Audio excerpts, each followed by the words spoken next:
اچھا اچھا، تو چینی جو ہے وہ آپ گوداموں میں رکھ لیتے ہیں، دکانوں پہ نہیں رکھنے دیتے؟ تو جن کو ضرورت ہے وہ کہاں سے لائیں گے؟ ابے نالائق، اس لیے رکھ لیتے ہیں گوداموں میں تاکہ بازار میں قلت پیدا ہو۔ اچھا، جھوٹ موٹ کی قلت پیدا ہوتی؟ دیکھ نا یار، ایک چیز بازار سے اٹھ جائے گی، جیسے دال اٹھ گئی تھی، اچھا تو دال کس نے اٹھائی تھی؟ اچھا، دال بھی انہوں نے اٹھائی، اب یہ توئے سے اٹھا رہے ہیں؟ ابے وہ دال نہیں کہہ رہا ہوں یار، دالیں جو کھاتے ہو تم۔ اچھا وہ دالیں، تو وہ دالیں اٹھا لی تو کیا ہوا؟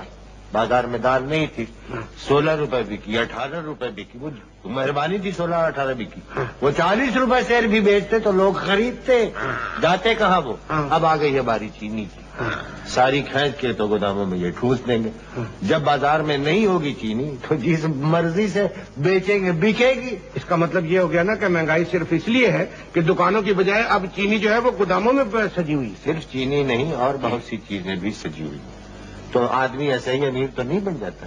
ایسے ہی تو ڈیلر کیوں جی سیٹھ صاحب کوٹیاں نہیں بنوا لیتے، کارخانے نہیں لگوا لیتے؟ اللہ نے کوئی عقل دی ہے۔ بس میں تو یہ کہتا ہوں کہ اللہ ان کو تھوڑی سی ملک سے محبت بھی دے دیتا نا تو یہ جہنم میں جانے سے بچ